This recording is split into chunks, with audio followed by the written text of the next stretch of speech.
Before Donald Trump left Washington, there were reports Volodymyr Zelensky wasn't even on the U.S. president's G7 bilateral meeting list. But in the end, Trump took the meeting and more. In the French Alps resort of Evian, Trump putting the onus on Vladimir Putin to come to the bargaining table and even suggesting a rapid return to full sanctions on Russian oil. Why the sudden turn for the better in relations between Washington and Kyiv? How much of it is down to facts on the ground? Overnight, a Moscow area refinery hit by a long-range drone, illustrating Kyiv's growing capacity to cripple Russia's oil and gas exports with long-range strikes. Already, Europeans are tapping into that Ukrainian military upscaling in what's a race against time, but with the U.S. drawing down its NATO presence on the continent, making allies pay for Ukraine-bound U.S. hardware, and pulling rank on the use of AI by traditional allies. Allies who know that true strategic autonomy is years away.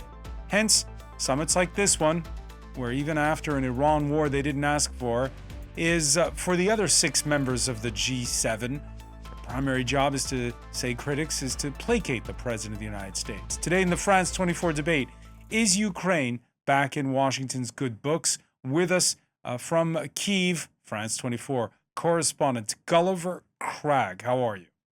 Good evening. From Washington, Jim Townsend, former U.S. Deputy Assistant Secretary for Defense for European and NATO Policy. Welcome back to the show. It's great to be here.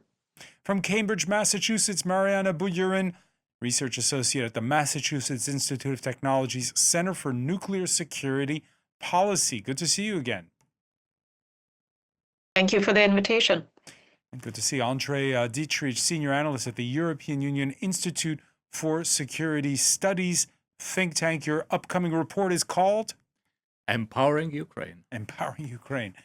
20 minutes in the morning, more than expected in the afternoon. Donald Trump's weekend phone call with Vladimir Putin, now a fading memory as the U.S. and Ukrainian leaders met by the banks of the French side of Lake Geneva. Emerald Maxwell has more.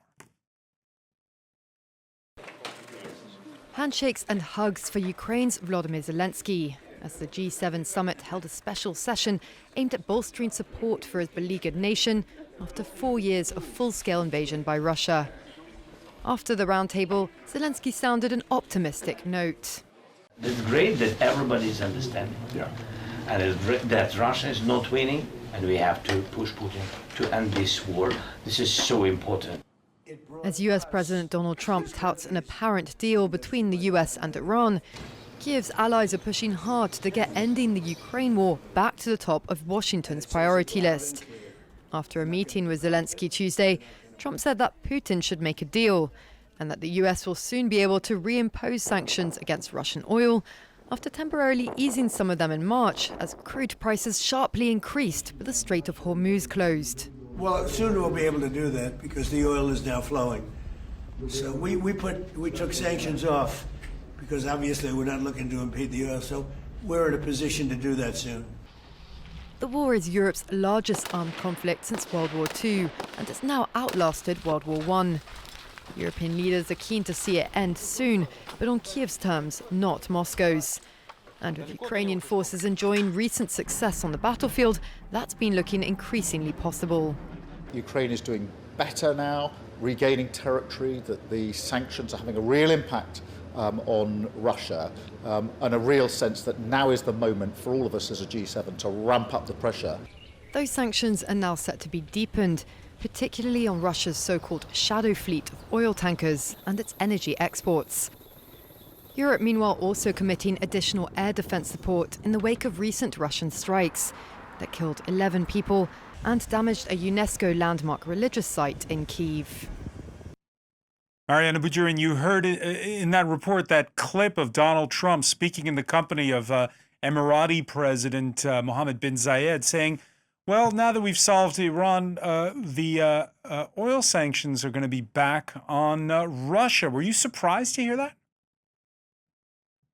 Well, not exactly. I mean, the move to lift sanctions was always a temporary move that was connected to the war in the Middle East. And now it seems that if President Trump is confident that he has this war behind him and there's a deal that has been reached, although, you know, nothing is agreed until everything is agreed, as the diplomats say, then it is possible that he would return. Again, it's not a scaling up of sanctions, it's just return to the status quo ante before the war in the Middle East. Yeah, but he didn't have to go back to that, did he?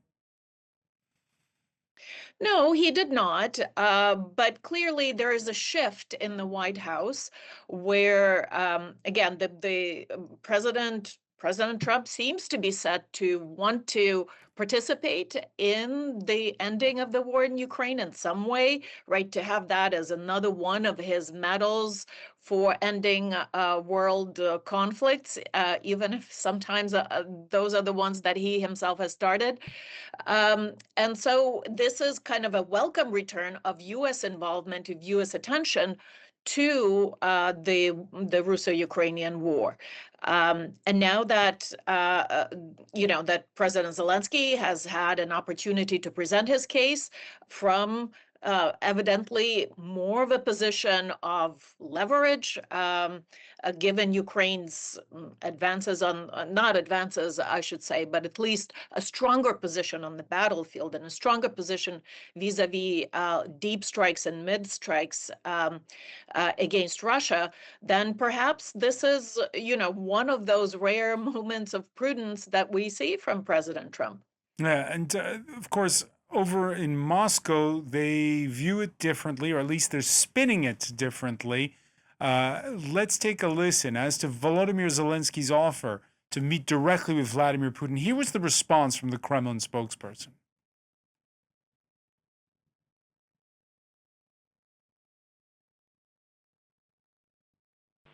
If the head of the Kyiv regime makes further inquiries about a possible meeting with the Russian leader, then, as previously discussed, he should come to Moscow. And one last thing. It has been agreed that US presidential special representatives Steve Witkoff and Jared Kushner, who is currently closely involved in Iranian affairs, will visit Russia again in the near future. In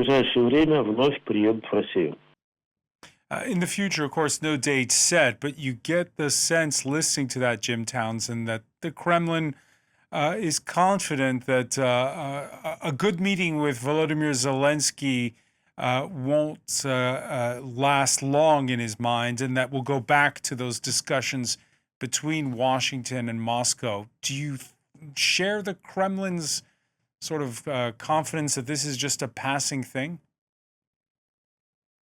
Well, it's an interesting question, and I guess everyone has that trying to figure out that answer themselves. I think for Putin, he doesn't want to step into a meeting with Zelensky without Trump being involved one way or another. I think Trump is seen by Putin as his key to Zelensky, that if Putin is going to pull anything out of this war, some type of settlement, that it's going to have to be twisting the arms in Kyiv, and it's going to be Trump doing it. So it's gotten harder and harder now for Putin in terms of the pressure he was able to put on Zelensky. He thought he had Zelensky against the ropes. Trump thought that too. And so Trump wasn't about to get on the side of Zelensky. He wanted to pull a deal off for Putin and get some business out of Russia as well. Now it's changed so much. And I think it's Putin saying, I've got to get something that looks like a win out of this, and only Trump can deliver Zelensky.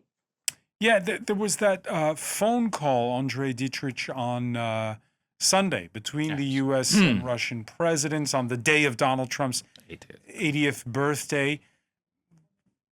That was 48 hours ago. That was. It's really hard to see what we can expect here, but I wouldn't have very high expectations, to be quite honest.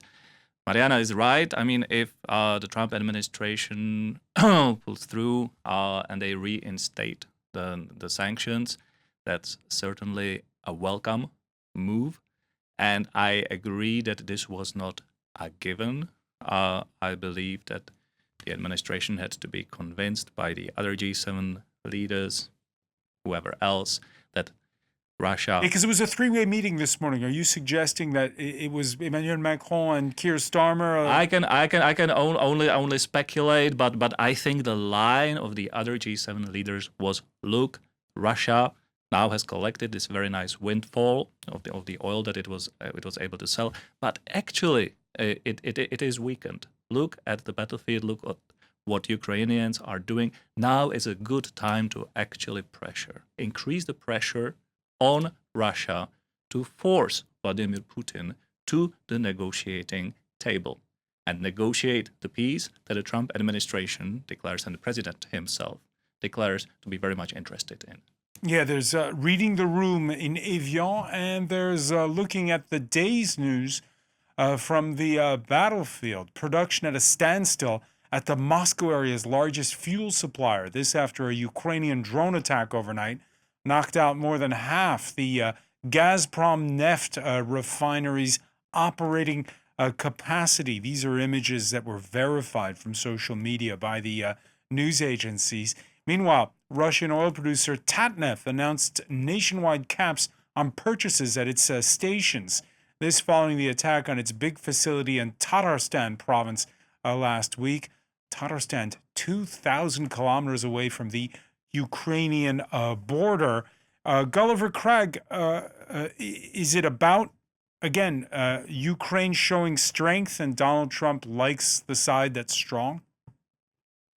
Absolutely. I'm sure Volodymyr Zelensky will have been very pleased to see that the attack on the closest refinery to Moscow, was carried off successfully just on the day that he was going to Evian and meeting the US president. The feeling is that Donald Trump likes a winner, doesn't like a loser. Marco Rubio did Ukraine a big favor a couple of weeks ago when he said that Russia could clearly not achieve its aims militarily on the battlefield. And we've got these statistics coming in that show Ukraine taking back more territory than Russia has been taking over the last couple of months, which you have to understand when interpreting them don't actually mean that Russia has stopped advancing. The Russian forces are still advancing, much slower than they would like to be, no doubt, in Donetsk region. Ukraine compensating for that in Zaporizhia region mainly is where they've been taking back territory. So they're geographically two different places. But nevertheless, Ukraine's position does look a lot better. And these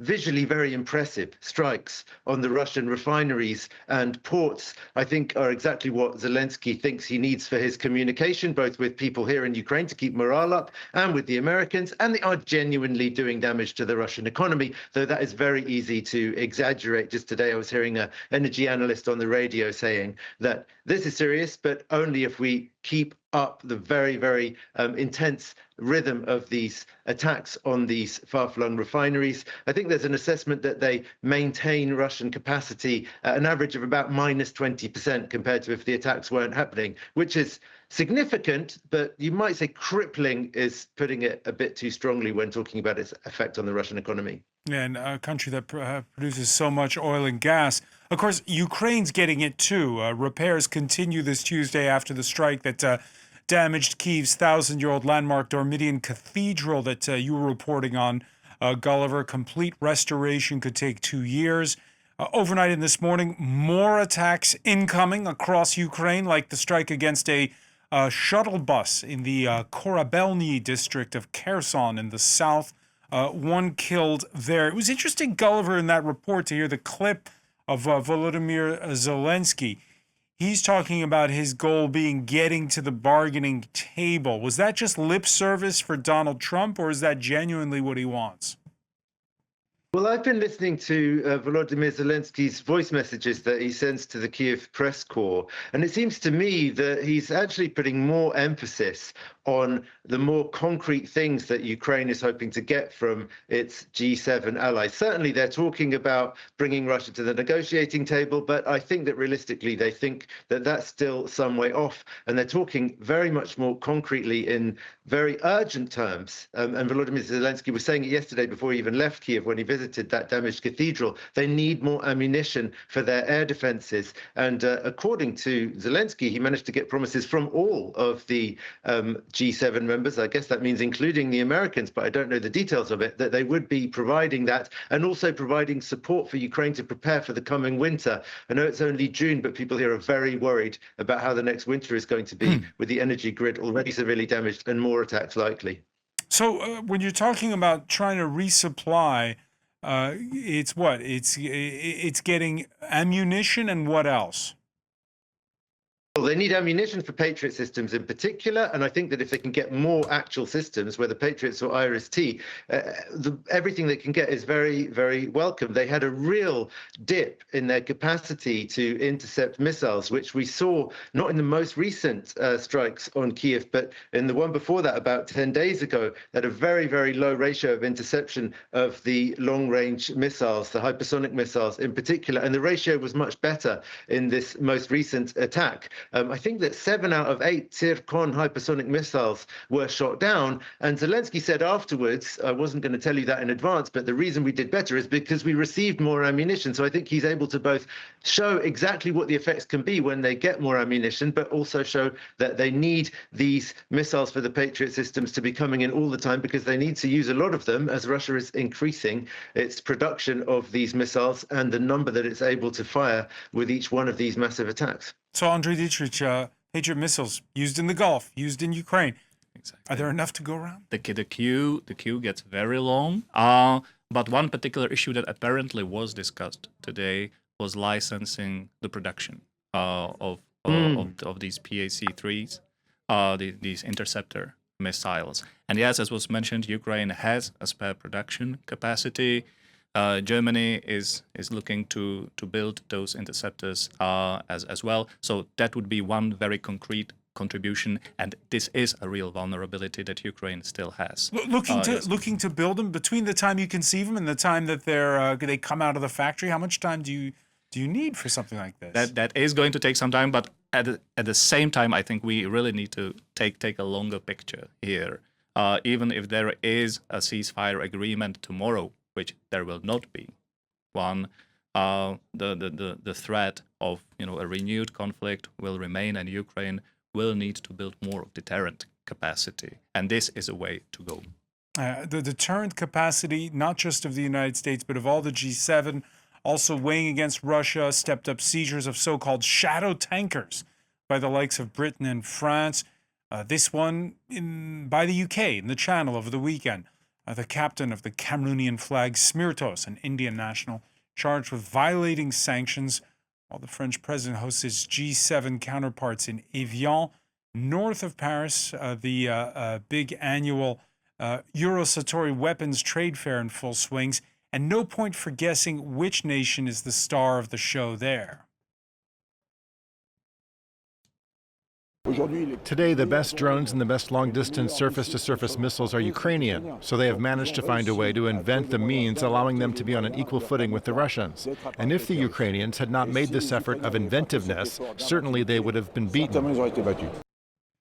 Marina Budurin, you have on the one hand traditional U.S. allies who've been stepping up their pressure on these shadow tankers. On the other, the fact that, well, Ukraine-made missiles and drones are the talk of the town. Indeed. And to add to the previous discussion, Ukraine is also developing its own air defense, ballistic missile defense interceptor. It is still in a development stage, but as far as I remember, one of the first missiles has been tested already. And it's talking about, with other European nations, of doing this Freya system of pan-European air defense. Again, this is still in the development stages, but there's certainly, Ukraine is now a formidable militech and defense actor in this space. And I think the war in the Middle East has highlighted this, that drones of all sizes and shapes are not just a poor man's weapon, as had previously been thought, but they are useful, and various ways of air defense that Ukraine has been employing, they are useful for sort of theater operations and asymmetric warfare. So Ukraine has really turned the corner quite spectacularly from about a year and a half ago, where it was seen that Ukraine is struggling, really is doing quite poorly on the battlefield and might need to cave in under U.S. pressure in particular, to now sitting at the G7 table, featuring its Miltech at a major defense tech expo, and having a say in, hopefully, in the way this war will be terminated. So, Jim Townsend, give us a bit, if you will, how people inside the Pentagon, who are in charge of what's called procurement, that is getting all the weapons for the world's largest military force, how do they view what's going on? Well, I think they realize that what's happening with Ukraine, and the reason Ukraine is doing so well, means they're able to adapt very quickly on the battlefield. They can update their drones.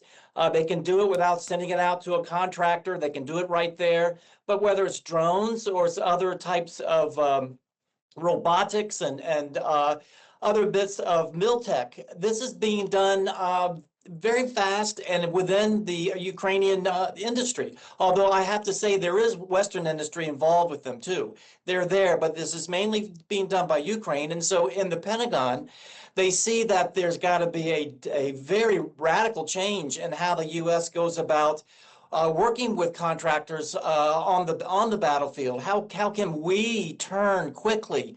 Whether it's drones or repairs or anything else, can we adapt the way the Ukrainians did in terms of very quickly bypassing the bureaucracy and updating drones and fielding high-tech things, or are we going to be stuck in the past? So they see that, and U.S. industry sees that too.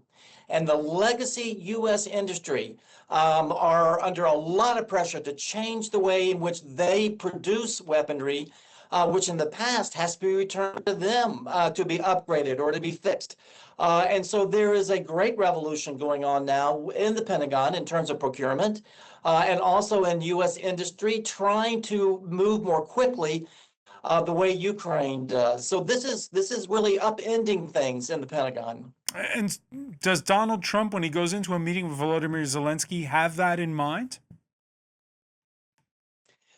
Well, it's hard to see what's in Trump's mind when he's sitting with anyone. But it's a really interesting point because I don't think they like each other, put it that way. And so when they sit in the room together, as some of your colleagues have said, I think what's in Trump's mind is that he likes a winner. He might not like Zelensky himself, but I think he sit there and he's impressed with how quickly Zelensky has been able to adapt and to actually put Russia on the ropes. And I think he sees that, and I'm sure in his mind is the idea of, should I pivot to support Zelensky? He's been behind Putin. Business deals were a lot of the reason why he was doing that, and he felt Zelensky didn't have any cards. He sees things shifting under his feet, and he's not one to back a losing horse. So I think when he sits down with Zelensky, he's beginning to figure out, how can I without losing too much face, if you will, in the public, how can I pivot to supporting Ukraine more but somehow keep in favor with Putin, because I don't think he wants to ruin that friendship and the idea that there might be business deals in the future. But I'm sure he's looking at Zelensky with a very different set of eyes and wondering if he needs to be more supportive of Kyiv.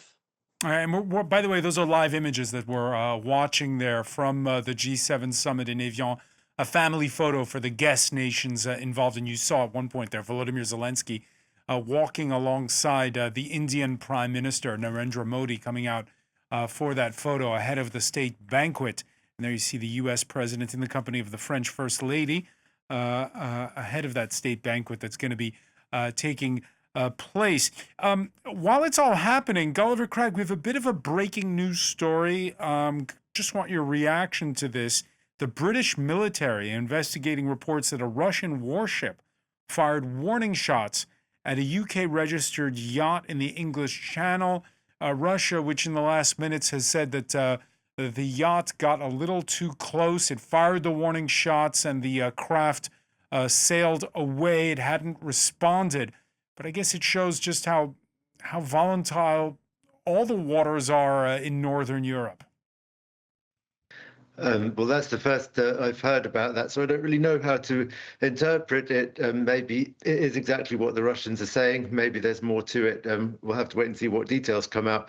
In terms of the situation in the English Channel, it's perhaps worth noting that the UK let 200 of these Russian Shadow Fleet tankers through before finally intercepting the one that it did just recently. And you might think that it's more to do with the political context than with Keir Starmer really having a commitment.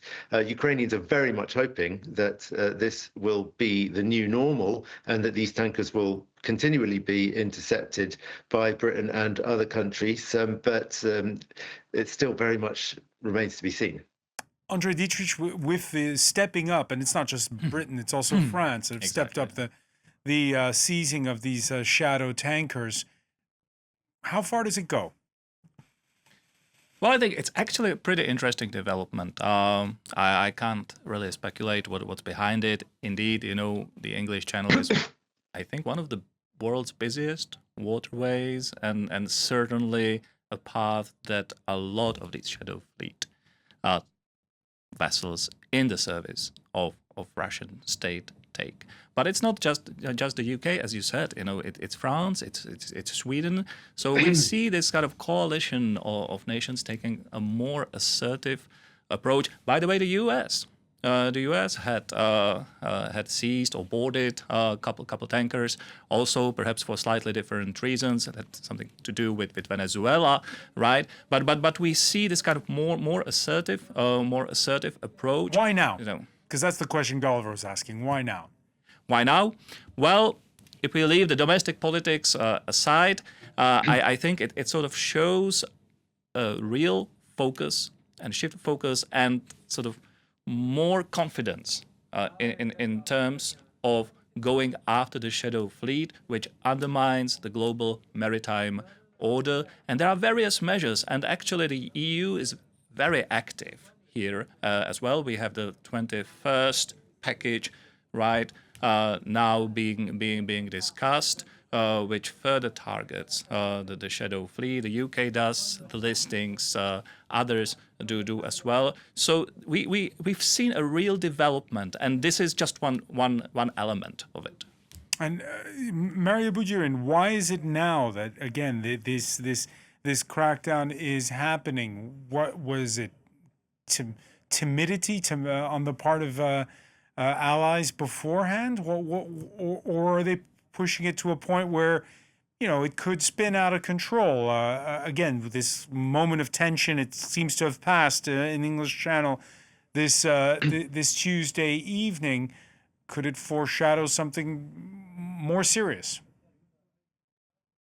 It is hard to tell, Francois, but it really seems to me that, that there was a great deal of caution in the beginning of the war. And remember the time that Ukraine was even prohibited of striking targets on the Russian sovereign territory proper, certainly with Western arms, which were the only arms that were ranging Russian territory that Ukraine had at its disposal at the time. And Ukraine sort of said, all right, well, if we can use your missiles to strike Russian territory, we'll develop our own. And that's exactly what they did. And, our ideas about escalation, about sort of risk acceptance are shifting because Ukrainians are pushing these boundaries continuously.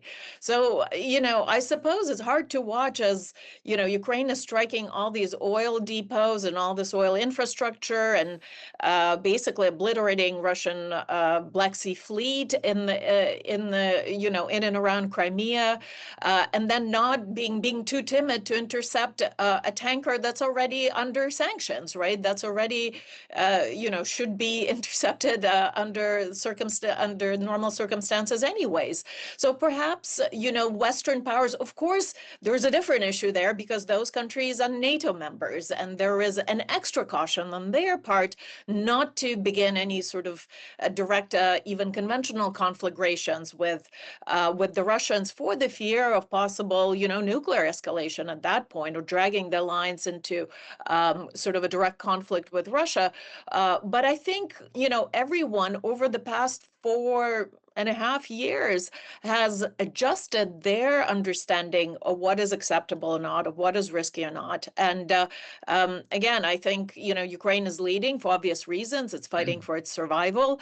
But, the Europeans are also catching up. And the Europeans, with an eye towards Russia, like you say, nuclear power, testing the waters each time.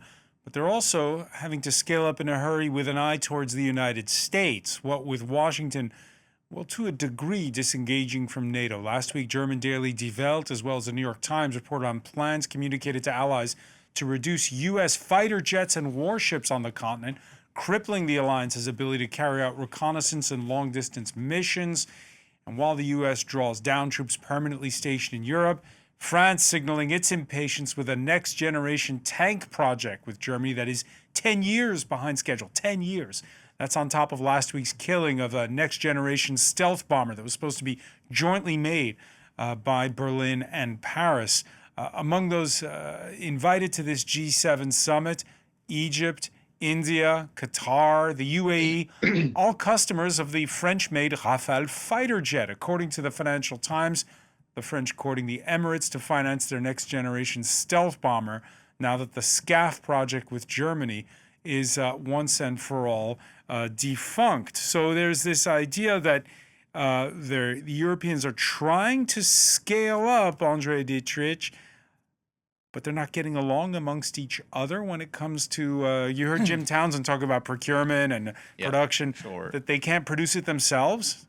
They can produce it. And I think it might be slightly misleading to focus on these two big, very big projects, which somehow date, in a different era, right? But the EU, the member states, have actually done quite a lot in terms of deepening the cooperation with Ukraine as well. And this is an important momentum as well. The beginning of the war after the full-scale invasion of Ukraine was very much on the receiving side, particularly of the Soviet legacy systems from Central Europe, but also Leopard tanks, you name it, right? But now the EU really starts to appreciate the potential of the partnership it can strike with Ukraine in terms of ensuring innovation, somehow plugging it to the defense base, and there is actually quite a lot going on. We could argue, is it up to speed? Is it up to the challenge? But I wouldn't dismiss, the efforts to elevate, European defense posture, to develop the defense industrial base, judging by these two projects alone. So, Jim Townsend, judging by what's official policy by the United States, the European allies have to prepare for a day when the U.S. will no longer want to be the driving force inside of NATO. Are they scaling up fast enough?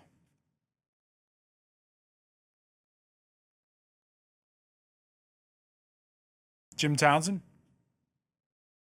Hi, the audio went out for a second. I didn't hear the whole question, but I know where you're going with it. I think just to make the point that the U.S. has already started stepping away from leadership at NATO. They've already made command changes among some leadership within the alliance. And I think certainly at the NATO summit coming up in Turkey, the U.S. message is going to continue to be this burden shifting to the allies. And that burden shifting has happened as well. You mentioned the U.S. pulling forces out of of Europe, at least these forces that we're rotating in. We've also pulled back some of the commitments that we made to reinforce Europe in case there was a need, a crisis where we had to have quick reinforcements. That pool of forces, the U.S. has dropped its commitment there, and just accelerating the pressure on the European nations to quickly scale up. Understanding also, and this has been said by your colleagues too, that the scale necessary there's not enough time for it. There's going to be gaps. Unfortunately, the way the U.S. is going about this, there's not a transition plan that is going to be helpful to Europe. And so Europe is left doing the best it can to scale up in a unified fashion and not fight each other over various projects. And I agree with with what was just said. We can't judge the progress based on these two big programs that haven't been working out. There's a lot being done, but it's going to be at Istanbul where we're going to hopefully hear some good news out of Europe in terms of progress made. And I think we're going to hear the same tune out of Trump, which is more needs to be done. The U.S. is moving on to the Indo-Pacific and other regions. Gulliver Cragg, at the beginning of the war, there was that famous line attributed to Volodymyr Zelensky, "I don't need a ride, I need ammo." At this point in time, where do the Ukrainians look for support going forward? Well, I mean, they, of course, continually needing, most importantly, ammo for, as I was saying, the Patriot and other sophisticated air defense systems. Is it more towards the United States or is it more towards Europe? Well, it's the Americans have sold this technology to other countries who can supply it, like the Gulf states. The Ukrainians were, I think, doing deals with the Gulf states when the Iran war started, saying, we'll provide you with drones, you provide us with ammo for the Patriots. So that's one side of things. I think the Ukrainians really feel now that they have got something that the rest of the countries in the world need, and they expect to be treated differently, and they are already seeing that they're being treated differently. I think that a lot of countries are realizing that they need to have Ukraine on side, because Ukraine is one of the countries with the most advanced drone technology. There's a lot of rolling of eyes. So when you talk to military experts in Ukraine about things like, these European projects for a new tank, or the way that they're so slow with everything, because I think that the Ukrainians have understood better than most countries how fast the technology is evolving. They've also not just developed new drones, they've developed new procurement systems so that brigades on the front line can basically order with very detailed spec exactly the systems that they need and expect to get them within a matter of a few days. Whereas previously, and I think in many other countries, military procurement is still very, very bureaucratic, and it takes a lot longer than that, and the technology can end up evolving too slowly to keep up with realities on the battlefield. So the Ukrainians feel they've got a lot to teach everybody. Also, they've got a lot to teach AI systems, which everybody's trying to develop, not very publicly necessarily. But if you think about it, the Ukrainians kill hundreds of Russian soldiers every single day, and they've got a video of every single one, almost every single one, because they're killed with drones. The drones have cameras. The defense minister, Mikhailo Fedorov, thinks that that is something that Ukraine can monetize, because that can be used to train both military personnel, technology developers, and artificial intelligence systems. Mariana Bujurin, important what Gulliver was saying with this barter system with the Gulf states. Gulf states that would not have turned to Ukraine had Donald Trump not decided to go for that war with Iran on February the 28th. Has the U.S. Over the last 3 months, accelerated its loss of leverage? I mean, it's just kind of reality as a formidable opponent, right? When you start a war, there are certain realities on the ground that you have to cope with, and oftentimes your plans do not survive the encounter with the adversary. And I think this is exactly what happened in the Iran war. U.S. went with certain preconceived notions of what the warfare would look like. It turned out that Ukraine had something to offer in that situation, and that also increased increase Ukraine's leverage up until now again, to come back to the G7 meeting. But let me just also add to the previous discussion of technology and AI and drones in Ukraine. The operative word amongst actors in that space, in Ukraine at least, is ecosystem, right? So it's not just kind of innovative technologies, it's how fast they could be scaled, battle tested, then learn from and then innovated again with countermeasures to whatever the adversary has already kind of developed or thought of. So it's this kind of world of between battlefield, state, money, financing, and also engineers and private sector, state sector. So all of that system is really quite uniquely developed in Ukraine. It's developed somewhat differently in Russia. It's still very statist per se, but it remains to be seen how the Europeans learn from this experience and whether their new burgeoning defense budgets that they have now committed to will be spent sort of in the old way of buying big, expensive toys that take years to produce and that might no longer be relevant on the battlefield. Yeah, and on Wednesday, the stars of the show at the G7 summit are going to be these AI tech titans, Dario Amodei of Anthropic, the company Donald Trump just forbade them from exporting their latest, most sensitive AI tool. And Mistral, the French company, is CEO Arthur Mensch. Again, when it comes to AI, it's who controls AI, who wins wars now? I don't think that it's that simple, really. But of course, AI is a very important enabler, and what Ukrainians have been doing certainly raises interest of very powerful players on the market. Alex Karp was in Kyiv just a few weeks ago, yes, and as was mentioned, Mikhail Fedorov, the defense minister, tries to sort of market the data that Ukrainians are collecting. I think we should really also then. But if Donald Trump, with the stroke of a pen, keep the international humanitarian law, these aspects of. If Donald Trump, with the stroke of a pen, says, "I forbid the export of this AI technology," the U.S. still has all the cards. Well, look, I don't think the U.S. has all the cards. Certainly, Ukrainians have some cards now. Okay, we'll have to leave it there. I want to thank you so much, Andrei Dietrich. I want to thank Mariana Bujarin for being with us from Cambridge, Massachusetts, Jim Townsend in Washington, Gulliver Cragg, our correspondent in Kyiv. Thank you for being with us here in the France 24 debate.